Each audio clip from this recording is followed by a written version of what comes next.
Amém, Senhor. Amém.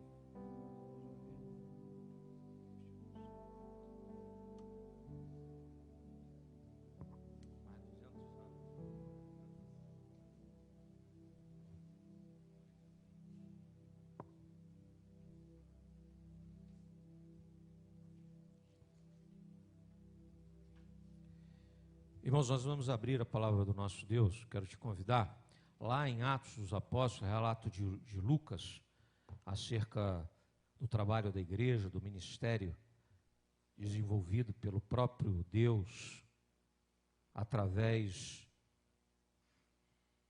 daqueles que foram vocacionados e chamados por Ele. Nós vamos ler capítulo 20, esse é um texto que fala sobre o final, né, da terceira viagem missionária de Paulo. Paulo que caminhou muito, Paulo que, depois de ter sido encontrado por Deus em Cristo Jesus, nunca mais parou e se colocou à disposição. E na dinâmica do seu ministério, ele foi um homem que realizou a obra do Senhor, um homem destemido, um homem que enfrentou desafios, que conquistou vitórias, que cresceu, que avançou, e nesse avanço muitas pessoas foram abençoadas por esse ministério. Agora, no final dessa terceira viagem, ele está retornando, é a segunda perna da viagem, né? Ele faz um percurso onde ele sai fazendo parte do trajeto por terra, mas parte do trajeto também pela costa do Mar Mediterrâneo. Ele chega à Grécia e agora ele retorna pela Ásia, partiu de Antioquia, fez todo esse percurso, agora ele retorna, e ele retorna abençoando a vida das pessoas, visitando alguns lugares ele não conseguiu visitar no retorno, mas ele volta para Jerusalém, ciente, né, das dificuldades que ele enfrentaria. Tudo isso está relatado no texto, né? Eu gostaria de dividir com os irmãos a partir de agora, a partir do versículo 17 do capítulo 20. Diz assim a palavra do Senhor. Eu lerei, os irmãos acompanharão. De Mileto mandou a Éfeso chamar os presbíteros da igreja, e quando se encontraram com ele, disse-lhes: vós bem sabeis como foi que me conduzi entre vós em todo o tempo, desde o primeiro dia em que entrei na Ásia, servindo ao Senhor com toda humildade, lágrimas e provações que pelas ciladas dos judeus me sobrevieram, jamais deixando de vos anunciar coisa alguma proveitosa e de vô-la ensinar publicamente e também de casa em casa, testificando tanto a judeus como a gregos o arrependimento para com Deus e a fé em nosso Senhor Jesus Cristo. E agora, constrangido em meu espírito, vou para Jerusalém, não sabendo o que ali me acontecerá, senão que o Espírito Santo, de cidade em cidade, me assegura que me esperam cadeias e tribulações. Porém, em nada considero a vida preciosa para mim mesmo, contanto que complete a minha carreira e o ministério que recebi do Senhor Jesus para testemunhar o evangelho da graça de Deus. Agora, eu sei que todos vós, em cujo meio passei pregando o reino, não vereis mais o meu rosto. Portanto, eu vos protesto no dia de hoje, que estou limpo de sangue de todos, porque jamais deixei de vos anunciar todo o desígnio de Deus. Atendei por vós e por todo o rebanho sobre o qual o Espírito Santo vos constituiu bispos para pastoreardes a igreja de Deus, a qual ele comprou com seu próprio sangue. Eu sei que depois da minha partida entre vós penetrarão lobos vorazes que não pouparão o rebanho, e que dentre vós mesmos se levantarão homens falando coisas pervertidas para arrastar os discípulos atrás deles. Portanto, vigiai, lembrando-vos de que por 3 anos, noite e dia, não cessei de admoestar com lágrimas a cada um. Oremos. Senhor nosso Deus, agora nesse instante, meu Pai, nós recorremos mais uma vez a Ti. Senhor, que Tu venha nos iluminar, nos dê compreensão, entendimento a respeito da Tua palavra, a fim de que nós possamos sair daqui hoje edificados, levando em consideração o exemplo dos Teus servos do passado. Paulo deixa para nós, Senhor, um legado como igreja. A igreja continua avançando a partir do operar de homens que imprimiram as suas marcas, e nós hoje continuamos avançando, e que nós possamos imprimir as nossas, para a honra e glória do Teu nome. É a oração que nós fazemos em nome de Jesus. Amém, Senhor. Amém. Irmãos, nós temos conversado sobre isso, nós temos falado muito sobre isso às quintas-feiras, quando a gente fala sobre o propósito da igreja, a igreja que acerta o alvo, a igreja que não se distrai em meia caminhada, a igreja que não perde de vista o seu objetivo enquanto igreja, uma igreja alicerçada na palavra, uma igreja que reconhece qual é o seu papel diante da sociedade. E quando nós observamos aqui, no texto que nós acabamos de ler, nós observamos a história, nós observamos o exemplo, nós observamos o legado deixado por um homem que marcou, um homem que imprimiu marcas, um homem que naquilo que ele operou foi bem sucedido, muito bem sucedido. E a partir do exemplo de Paulo, nós vamos compreender que essas características, elas não podem nos faltar. E também a partir delas, nós vamos compreender o porquê muitas vezes nós não alcançamos o resultado. O porquê não acertamos o alvo. O porquê como igreja o trabalho não avança. Porque certamente o relato de Lucas deixa claro que o trabalho ele não avançava porque ele era realizado sob circunstâncias favoráveis, positivas. O trabalho ele avançava a despeito de perseguição, de crises constantes. Mas ele avançava porque, em primeiro lugar, e eu quero destacar isso, em primeiro lugar, levando em consideração o exemplo de Paulo, porque esse homem que imprimiu as suas marcas no trabalho realizado em favor do reino de Deus, ele era consciente do seu papel. Um homem consciente do seu papel. O que nós temos observado no nosso tempo é que as pessoas que estão desempenhando os seus papéis,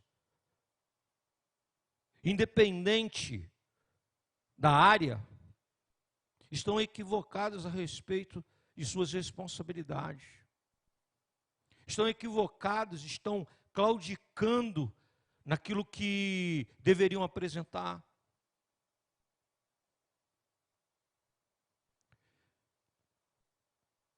Paulo diz assim, a partir do verso 17, nós vamos até o 21.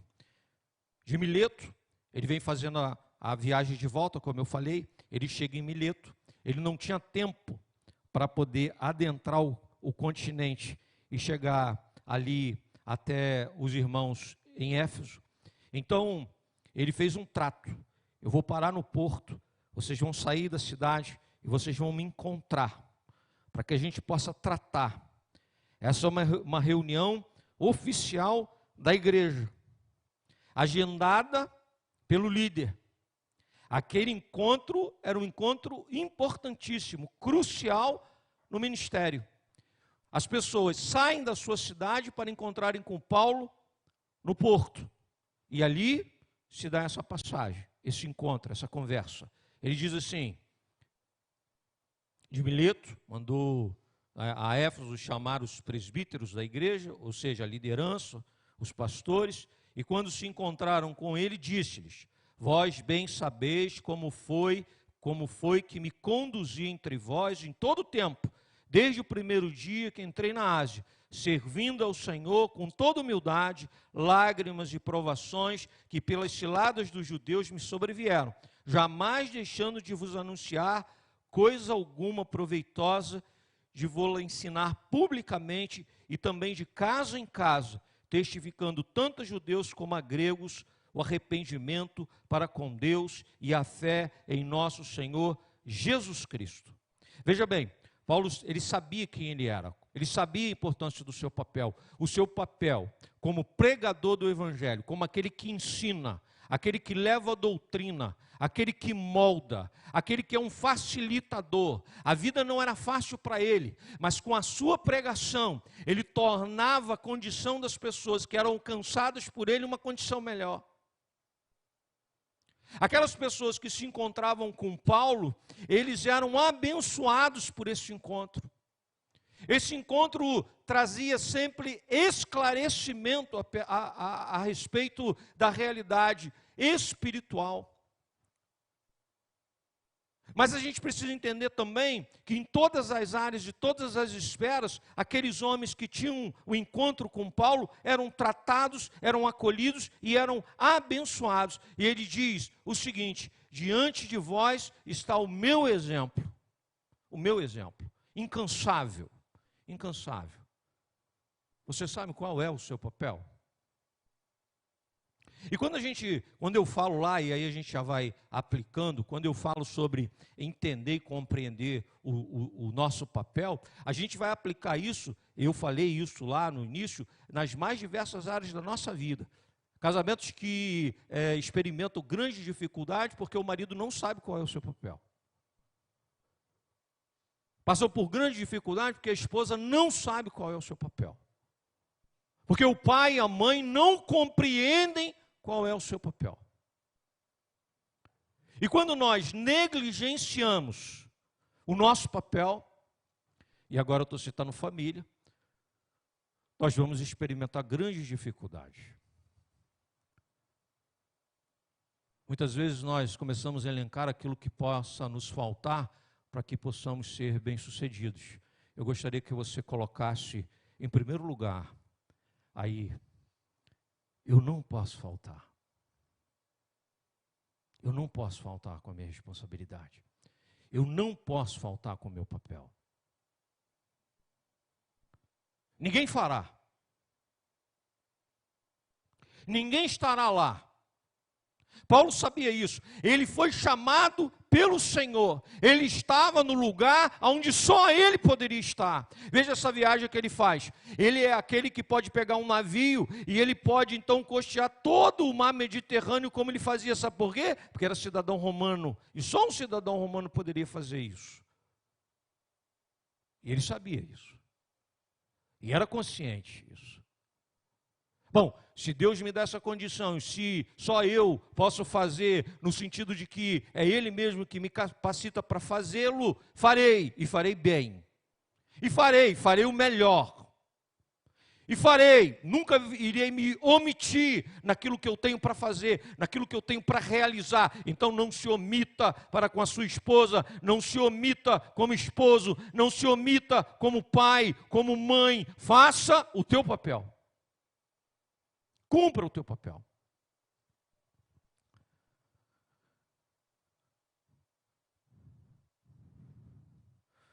Quando a gente pensa a respeito da nossa responsabilidade diante da sociedade, a gente precisa pensar que aonde Deus coloca a gente, não coloca a gente por acaso.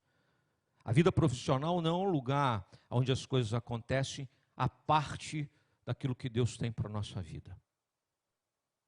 É justamente ali onde Deus colocou a gente para a gente fazer a diferença. Não negligencie o seu papel ali onde você desempenha a sua profissão. É ali que você dá o bom testemunho. É ali que você deixa a sua marca. É ali que você é o luzeiro que ilumina, que dissipa as trevas. É ali, no lugar onde você está. Quem está? Você. E foi Deus que te colocou lá. Quando a gente diz assim, Deus é soberano, Ele domina sobre todas as coisas, a gente precisa pensar o seguinte: esse mesmo Deus soberano que domina todas as coisas, colocou Paulo e deu a ele a condição de ser quem ele de fato foi, porque ele sabia qual era o seu papel. E aonde nós estamos também, o Senhor tem nos colocado para que nós possamos cumprir com o nosso papel. Cumpra o teu papel. É aquela história do sapateiro que depois de ter sido impactado por uma palavra, o Espírito Santo ter trabalhado em seu coração, depois de ouvir Lutero pregando, ele se aproxima e pergunta para ele: agora, o que eu devo fazer da minha vida? Qual é o rumo que eu tenho que tomar? Talvez ele tivesse em mente que agora ele deveria deixar tudo, porque só há uma possibilidade de servir ao Senhor se for diretamente no trabalho eclesiástico. É um ledo engano. Paulo entendia que o seu ministério era a vida. O seu ministério era o caminho. O seu ministério é o chão aonde sustentará o seu próximo passo. É a próxima passagem de navio. Ali é o seu ministério, ali é o seu campo, onde as pessoas são sedentas, onde as pessoas estão carentes, onde as pessoas estão necessitadas. É ali que ele opera, é ali que ele faz. E aí, esse homem se apresenta para Lutero e faz essa pergunta: o que eu faço agora? Talvez estivesse esperando por isso, larga tudo, siga aqui a carreira eclesiástica para servir ao Senhor. E aí ele recebe uma pergunta: o que você faz da vida? Ele diz: eu sou um sapateiro. Então faça o seguinte, para servir bem ao Senhor, faça sapatos de qualidade e venda por um preço justo. Viu o reino de Deus? Não, no meu negócio é outra coisa. Não, quem foi chamado pelo Senhor sabe o seu papel. Ele foi chamado pelo Senhor para ser um sapateiro, mas um sapateiro de qualidade, para ser um sapateiro que não engana na hora que entrega o produto. Mas na hora que ele entrega o produto, ele entrega um produto de qualidade, que vai servir bem. Isso é ser um abençoador.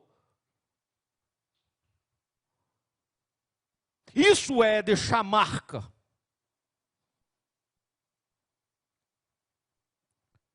E quando você está fazendo o seu negócio, você não faz um negócio para explorar as pessoas, para prejudicá-las financeiramente. Não, ganhar dinheiro de maneira honesta, isso é projeto de Deus. Ser um empreendedor, um empresário, isso tudo nós entendemos que é um fazer e um operar de Deus. Agora, faça segundo o reino de Deus. E no reino de Deus, quando a gente bota preço, está escrito lá: eu sou de Jesus, porque o preço é justo. Quando a gente faz negócio e assina documento, a gente escreve embaixo: eu sou de Jesus, eu pertenço a Ele, eu deixo a marca, eu imprimo essa marca. Paulo, ele nunca deixou de cumprir o seu papel. A gente falava ainda na quinta-feira passada, né? Como, por exemplo, o professor, e aí a gente vai chegar no pastor também, professor que não entende qual é o seu papel. Então, é um professor que vai para a sala de aula e quando ele desempenha ali a sua função, os alunos ficam cientes de que eles não passam de indoutos, ignorantes, que não sabem nada, e o professor, todas as vezes que se pronuncia como alguém que está muito acima, alguém que é muito melhor, alguém que é inatingível, e aí essa é a relação. E quando chega no final do ano, o maior número de reprovados dará a ele muita satisfação, por dizer assim: comigo não é fácil, eu sou um professor de alto nível, então, portanto, quanto mais reprovação, mais feliz eu fico. Ele está lá, só que ele não entendeu qual é o papel dele. O papel do professor é tomar o aluno pela mão e levá-lo na trajetória do ano letivo até que ele alcance o próximo nível. Ele é o facilitador, ele é aquele que está ali para ajudar, para abençoar. E quando o aluno olha para ele, diz assim: é isso que eu quero ser, é isso que eu preciso ser, porque ser isso é bom, porque é bom para mim.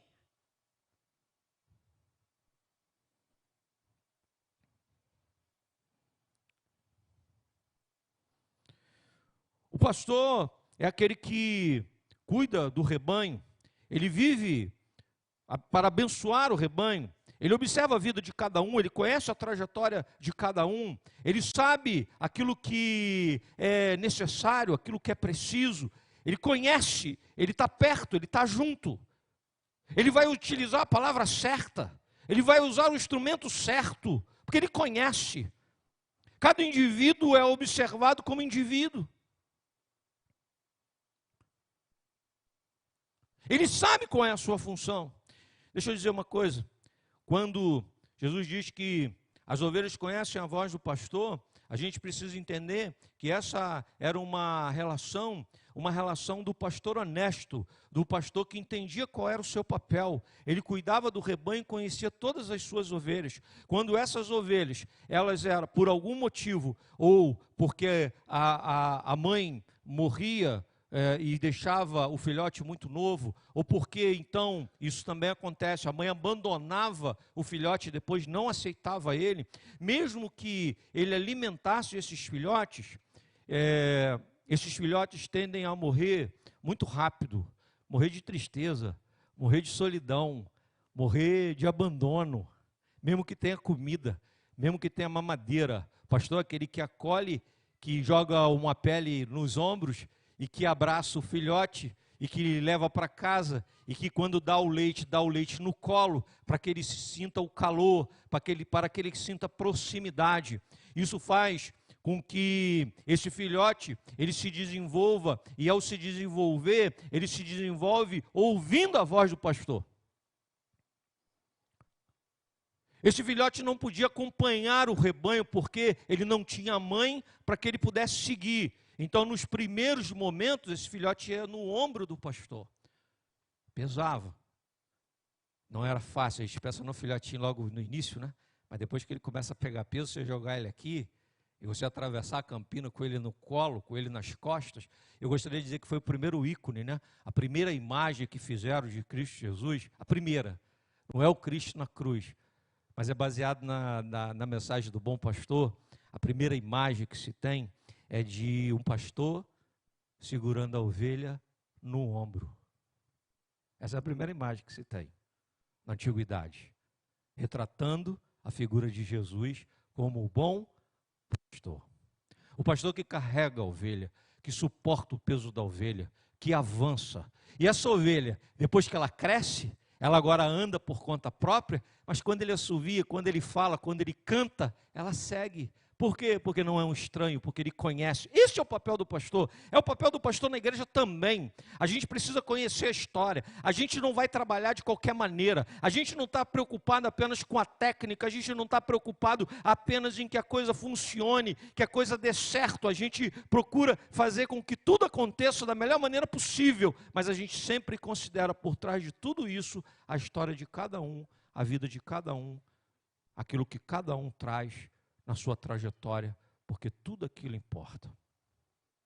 Você conhece qual é o seu papel? Se você é líder, você, seja qual for a área, você tem que conhecer as pessoas que você lidera. É impossível um presbítero, um diácono que não tenha relação com a igreja. Ele está no lugar errado. Ele não vai cumprir o papel. Vem à igreja esporadicamente, 2 vezes por mês, vem de manhã, não vem à noite, fica um domingo inteiro em casa sem vir à igreja. É não reconhecer qual é o seu papel. O seu papel não é administrativo, o seu papel não é cumprir uma questão eclesiástica, o seu papel está lá para abraçar, para receber, para estar lá, para que as pessoas te vejam, para que você seja um exemplo.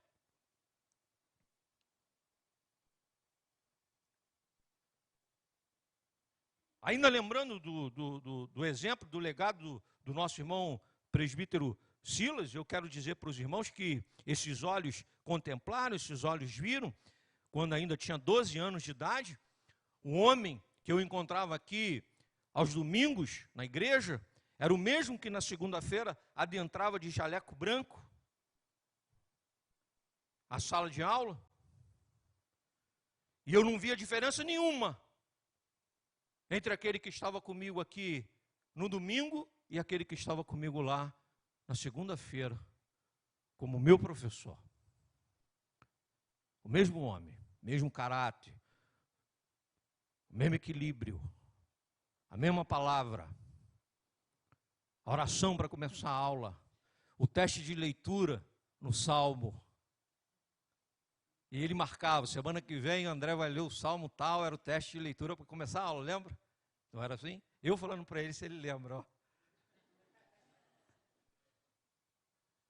Era o mesmo homem, a mesma forma, o mesmo jeito, o jeito de tratar as crianças, o jeito de tratar os meninos. Eu tinha 12 anos, não tem esse negócio na internet, eu nem sabia, né? Eu nem sabia. E ele também não sabia que enquanto ele cuidava daquele menino de 12 anos na sala de aula, como professor, ensinando, colocando a serviço daqueles que estavam ali o seu conhecimento, ele estava preparando aquele que seria o seu pastor no futuro. Você não faz porque você sabe, você faz porque você reconhece qual é o seu papel.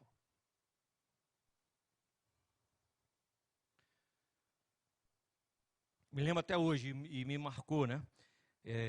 No final desse período, eu sofri um acidente, eu fui atropelado, e aí tive múltiplas fraturas, fiquei no hospital internado durante muito tempo, precisei passar por cirurgia. Então, quando vocês me veem assim meio torto, é um negócio vem de longa data, né?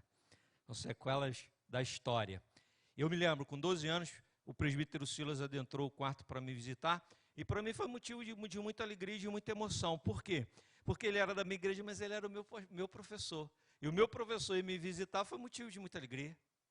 Porque para um menino de 12 anos, o professor é o referencial máximo. É o cara que está lá na frente todo dia. E ele adentrou aquele quarto e naquele dia ele orou por mim. Eu não sei se ele lembra também, mas vai marcando a gente. É disso que eu estou falando, você saber qual é o seu papel. E quando a gente respeita as pessoas, a gente considera as pessoas, o que Paulo está dizendo aqui, olha, ele se apresentou e diz assim, vocês são testemunha que durante 3 anos eu trabalhei com vocês, de dia e noite, de maneira incansável, foi isso que eu fiz o tempo todo. E olha, não houve ninguém que dissesse aqui, ninguém que dissesse assim, não é verdade. Não, eu não estou pedindo a vocês nada que eu não tenha entregue. Eu não estou pedindo a vocês e nem exigindo nada que eu não tenha apresentado. Tudo que eu exijo, tudo que eu peço, eu coloquei em primeiro lugar, para que vocês pudessem entender como deve ser feito, como deve ser realizado. É o exemplo.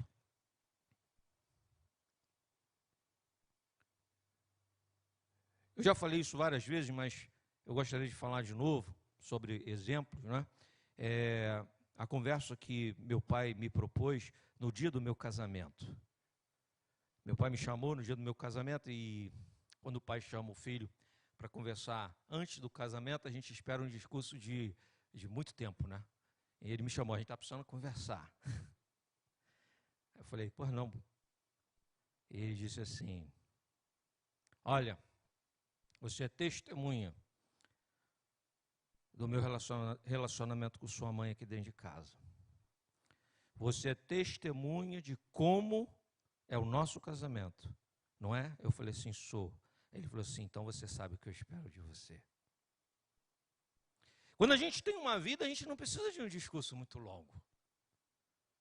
Quando a gente tem uma vida de exemplo, a gente marca por aquilo que a gente faz. O que você está fazendo? Seus filhos estão te vendo. Será que você vai ter condição amanhã de chegar para o teu filho e dizer o que o meu pai disse para mim? Você me viu? Se você me viu, você entendeu. Se você observou, você sabe como é que é. E é isso que Paulo está fazendo aqui.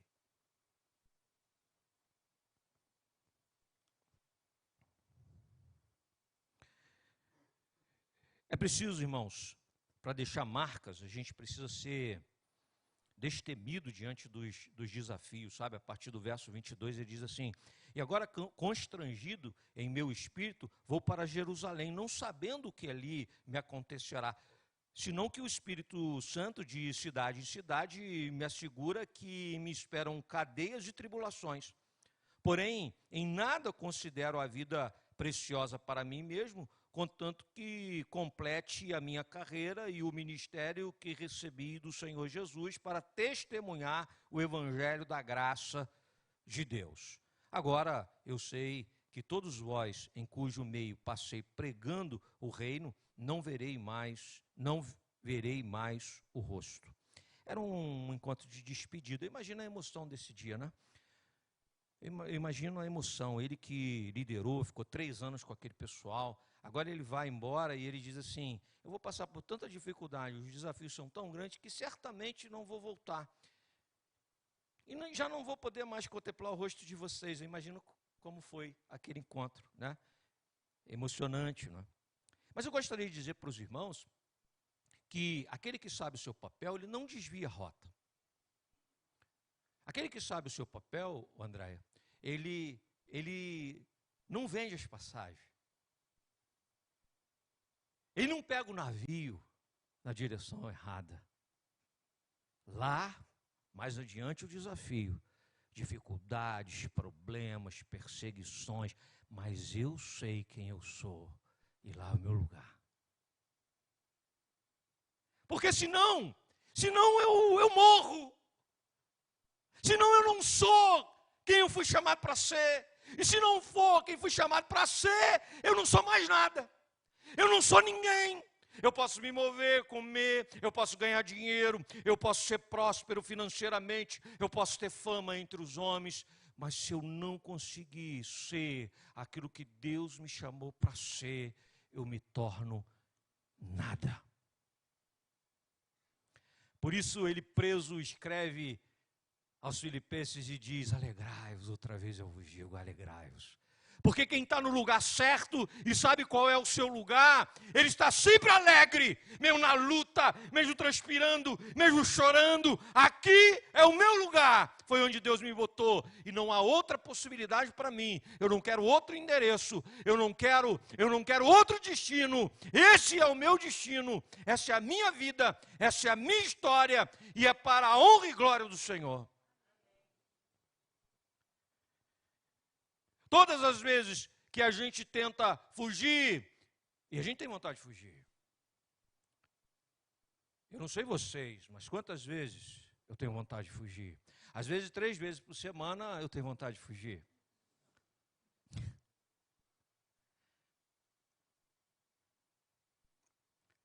Mas acontece que ser destemido, irmãos, não significa não ter medo nenhum.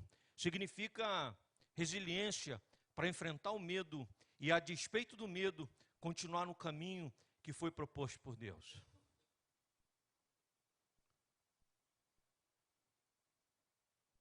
Você tem medo, eu tenho medo também, mas nós estamos enfrentando o medo. Porque se eu andasse segundo a condição do André, certamente tropeçaria nas minhas próprias pernas nos próximos passos. Mas eu ando segundo a orientação de Deus, e esses pés irão aonde Ele quer que eles cheguem. Aí a gente vence o medo.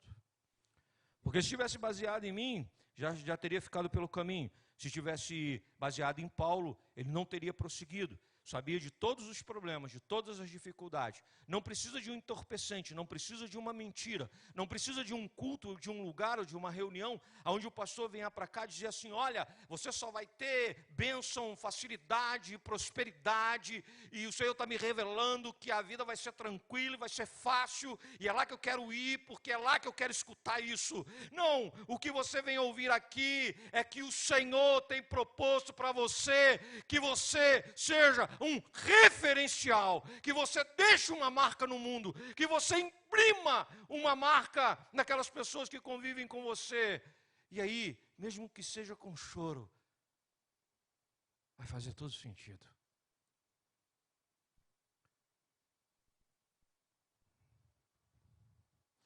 Em terceiro lugar, imprimir marcas, assim como Paulo imprimiu, é se tornar uma seta, sabe?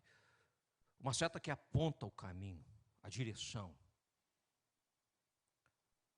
E a partir do verso 29, ele diz assim: eu sei que depois da minha partida entre vós penetrarão lobos vorazes, que não pouparão o rebanho, e que dentre vós mesmos se levantarão homens falando coisas pervertidas. E foi isso que aconteceu, tá?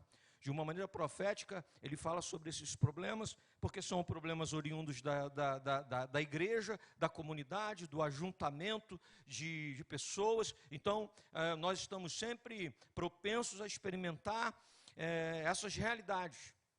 Esse negócio de dizer assim, não, a igreja é problemática. A igreja sempre foi problemática, porque os componentes da igreja são problemáticos, porque os componentes da igreja são pessoas como nós, e esse fator humano sempre vai deixar ali também a sua digital, mas, a despeito de tudo isso, nós precisamos entender que a obra proposta por Cristo é uma obra que vai avançando, mesmo em meio às dificuldades, e a gente não pode desistir dela. A gente não pode desistir. E quando ele escreve a primeira carta a Timóteo, Timóteo pastor em Éfeso, ele fala que ali já estavam se levantando falsos líderes. Olha só, a profecia que ele coloca aqui. De uma maneira profética, não é? É de uma maneira profética, ele está falando sobre o futuro. E aconteceu exatamente isso. Logo se levantaram falsos líderes dentro da igreja. Aí ele diz assim: portanto, vigiai, lembrando-vos de que por 3 anos, noite e dia, não cesseis de admoestar com lágrimas a cada um. Agora, pois, encomendo-vos ao Senhor a palavra da sua graça, que tem poder para vos edificar e dar herança entre todos os que são santificados. Olha só que palavra. Ele diz assim: olha, para tudo isso eu recomendo a palavra. Eu recomendo uma vida de busca incessante do alimento que vai nos manter fortes e nutridos para enfrentarmos tudo aquilo que nós precisamos enfrentar.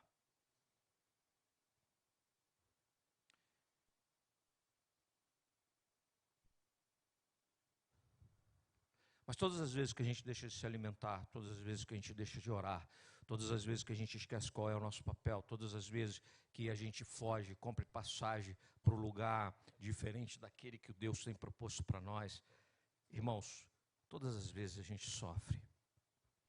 Todas as vezes que a gente deixa de ser a seta que aponta para o caminho certo, todas as vezes que a gente deixa de mostrar para as pessoas qual é a direção, e a direção é Cristo Jesus, a gente deixa de cumprir o que nós fomos chamados para cumprir.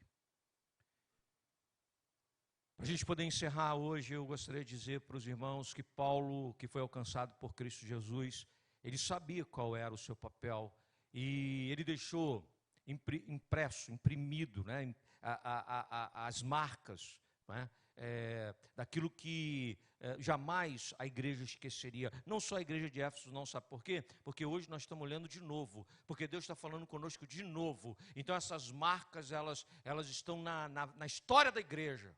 A igreja que enfrentou o Coliseu, a igreja que avançou, a igreja de gente que está morrendo na China agora, o cristianismo mais cresce na China, tá, gente? Hoje, o lugar onde o cristianismo mais cresce é na China. Não porque há facilidade, não. Ainda é uma igreja perseguida, ainda é uma igreja que enfrenta dificuldades. Mas é uma igreja que cresce, e tem gente sendo perseguida, tem gente sendo morta, e tem gente sendo morta hoje na África, e tem gente sendo morta hoje na Indonésia. Sabe por quê? Porque Paulo deixou a marca.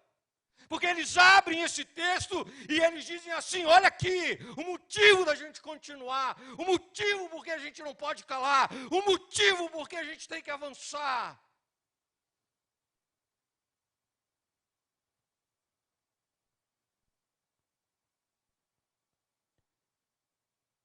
E eu quero dizer para vocês, como pastor da primeira igreja presbiteriana em Queimados, esses são os motivos pelos quais a gente precisa estar aqui às terças, às quintas, abrir as portas, ligar as câmeras, continuar pregando. E o pastor vai ser aquele que vai dizer para você que quando você escolhe dia para vir à igreja, você está errado. O pastor é aquele que vai dizer para você que todas as vezes que você busca zonas de conforto para resolver os teus problemas pessoais, você está se embolando nas próprias pernas. Você está acreditando no poder das suas mãos. Você está dizendo que é você que determina a tua história. E assim como Paulo chamou aquela gente e disse assim, olha, só tem um jeito e o jeito é esse, enquanto for pastor dessa igreja, enquanto estiver à frente de vocês, eu vou dizer, olha, se você escolhe dia, se um domingo inteiro, para mim é inadmissível, tá? Sempre foi. Sempre Sila me conhece, como eu conheço a ele, desde menino. Para mim é inadmissível um domingo inteiro em casa. É inadmissível. Para um cristão, inadmissível. Fiquei o dia inteiro em casa. Assisti televisão, corri na rua, deitei, a não ser doente, né? Ou viajando de férias. Agora em casa? Inadmissível. Está errando o alvo, vou gritar todo dia. Você vai ficar chateado, você vai me perseguir, você vai me esfaquear pelas costas, você vai inventar mentira de mim no pátio, você vai se levantar contra a minha liderança, mas eu vou gritar para você todo dia: você está errado. Esse é o meu papel. Morrer sangrando, morrer chorando, morrer caluniado, morrer perseguido, mas morrer dizendo, só há uma maneira de agradar ao Senhor, andando em conformidade com a sua vontade, e não com a tua, com a vontade dEle. Não há outra possibilidade. É o meu papel. Era o papel de Paulo. É o teu papel. Vamos imprimir as marcas de Cristo ao escrevermos a nossa história. Assim como a gente testemunha na vida do presbítero Silas e todo o respeito e consideração que a gente tem por ele, você vai dizer para mim, aonde que é o nascedouro? É mera simpatia pessoal e escolha do meu coração humano? Não. É o respeito e a consideração de alguém que acompanhou a história de um homem que sempre deu bom testemunho. Esse é o respeito. Esse é o carinho. Essa é a consideração. Que Deus nos abençoe.